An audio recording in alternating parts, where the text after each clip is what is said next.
रामकृष्ण हरे. सज्जनो, विजयादशमीच्या आपणाला माझ्या हार्दिक शुभेच्छा.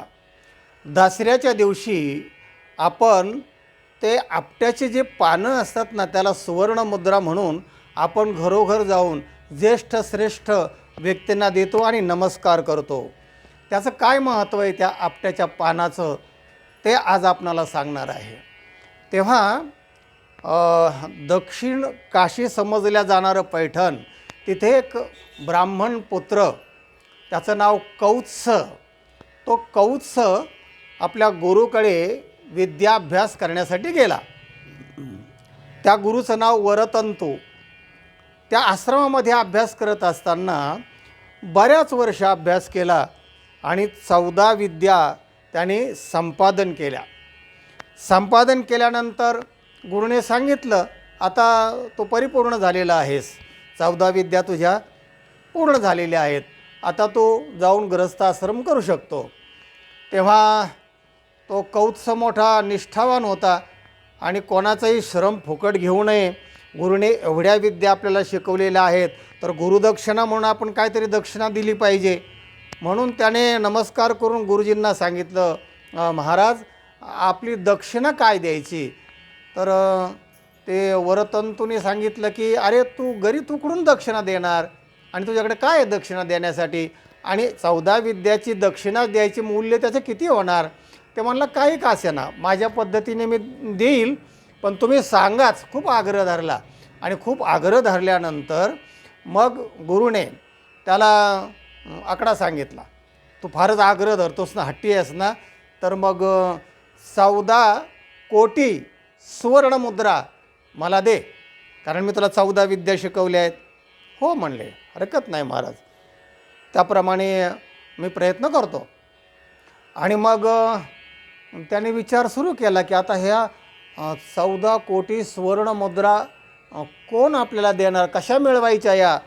तर मग ते लक्षात आलं की रघुराजा हा फार दानशूर आहे आणि त्याच्याकडे जर आपण हे विनंती केली, कारण आपल्यासाठी आपण काही करतच नाही, आपल्याला गुरुदक्षिणा द्यायची आहे, म्हणून जर आपण त्यांना नीट जर आपल्या विषयाचं सादरीकरण त्यांच्यापुढे केलं तर हे आपलं काम होईल.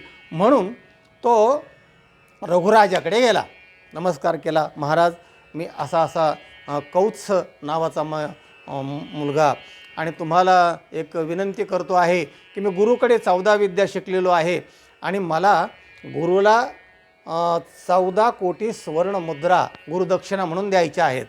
गुरुची ही मागणी आहे, मी आग्रह केल्यावरून त्यांनी ही मागणी केलेली आहे, तेव्हा मला मदत केली तर बरं होईल.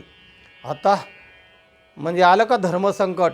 रघुराजाने विश्वजित नावाचा यज्ञ नुकताच केला होता आणि त्याच्या तिजोरीतला खडखडाट झाला होता, पैसेच राहिलेले नव्हते. आणि मग काय करायचं, तर या विद्यार्थ्यासाठी त्यांनी ठरवलं की इंद्रावर स्वारी करायची आणि आपण धन त्याला द्यायचं.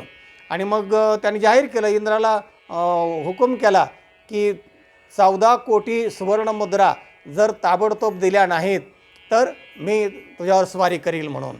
आणि इंद्र घाबरला ना, आणि इंद्राने कुबेराला आज्ञा केली की 14 कोटी सुवर्णमुद्रा त्या जो कौत्स आहे त्याच्या सीमेवर, म्हणजे गावाच्या बाहेर जे आपट्याचं झाड आहे, त्या आपट्याच्या झाडावर असा पावसासारखा वर्षाव कर आणि त्याला लागतील तेवढ्या मुद्रा दे म्हटले, नाहीतर आपल्याला युद्ध होऊन रघुराजा काय आपलं बरगत ठेवणार नाही आहे.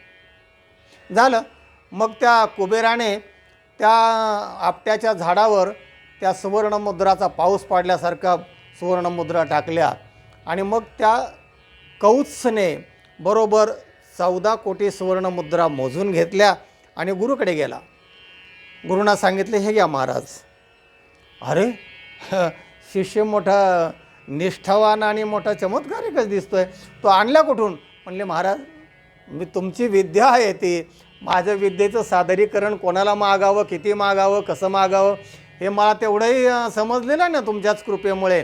तेव्हा हे म्हणले रघुराजाची कृपा आहे आणि ते सुवर्णमुद्रा स्वर्गातून कुबेराने टाकलेले आहेत इंद्राच्या सांगण्यावरून, आणि ह्या 14 कोटी सुवर्णमुद्रा आहेत. तर त्यांनी त्या घेतल्या आणि घेतल्यानंतर परत आला तर ते बाकीच्या मुद्राचं काय करायचं मग? त्या मोजूनच नेल्या होत्या. मग गुरुला म्हणले त्या देऊ का तुम्हाला आणून? तर मला नाही, मी 14 मागितल्या तेवढ्याच घेणार. आणि मग राहिलेल्या काय करायचं? मग त्यांनी त्या मुद्रा घेतल्या आणि रघुराजाकडे गेला. रघुराजाला सांगितलं की तुमच्या कृपेमुळे ह्या सुवर्णमुद्रा मिळालेल्या आहेत, ह्या तुमच्या राहिलेल्या मुद्रा परत घ्या, माझं काम झालेलं आहे. तो म्हणला नाही, दिलेलं दान मी परत घेत नसतो, तुझ्यासाठी हे काय कसं कसं वापरायचं तसं वापर, तर काय करायचं? आणि मग त्यांनी त्या परत मुद्रा जिथे ज्या आपट्याच्या झाडावर टाकल्या होत्या त्याच्या झाडाखाली त्या ठेवल्या आणि गावामध्ये जाऊन लोकांना सांगितलं की त्या सुवर्णमुद्रा तुम्ही लुटा, तुम्हाला जेवढ्या पाहिजे कोणी कसं कसं न्यायची ते न्या. मग काय हो, सगळं गाव लुटलं ना. सोन्याच्या मुद्रा ना त्या, आपट्याचा जो पानाचा आकार असतो ना तशा त्या मुद्रा होत्या. आणि मग सगळं गाव ओढाताण लुटालुटण हे आजही आपट्या आणि ते गावाच्या बाहेर जाऊन आपट्याच्या पानं आणि ते आपण लुटत असतो. खेडेगावाला अजूनही ती प्रथा चालू आहे. आम्ही लहानपणी ते केलेला आहे तो विधी, तो कार्यक्रम. तेव्हा सांगायचा मुद्दा की तिथे लोक आले आणि मग ते सगळ्या सुवर्णमुद्रा लुटल्या. काय काय उशिरा आले, एकही मुद्रा राहिलेली नाही. मग ते काय आपट्याचे पानच त्यांच्या हातात लागले. आणि मग त्यावेळीची आठवण म्हणून ते एक चांगला उद्देश म्हणून, प्रेरणादायक मुद्दा म्हणून लोक अजूनही त्या आपट्याचे पानं की इथे सुवर्णमुद्रा पूर्वी या कौत्सने टाकायला सांगितल्या होत्या आणि त्या गुरुला दिल्या. आणि गुरुचं आणि शिष्याचं नातं किती घट्ट असतं, किती प्रामाणिक असतं ते दर्शविण्यासाठी आजही आपण त्या सुवर्णमुद्रा म्हणून आपट्याचे पानं ज्येष्ठ श्रेष्ठ लोकांना देतो आणि कृतज्ञता व्यक्त करून त्यांना नमस्कार करतो. ही आहे कथा आपट्याच्या पानाची, सुवर्णमुद्रा म्हणून गुरु शिष्याचा संवाद त्यामधून तुम्हाला सांगण्याचा मी प्रयत्न केला. तेव्हा या सगळ्या परंपरा आपण जपल्या पाहिजे. त्या सुसंस्कार असणाऱ्या परंपरा आहेत आणि ते करत असताना आपण हेही पाहिलं पाहिजे की आपण पर्यावरणाचंही जतन केलं पाहिजे.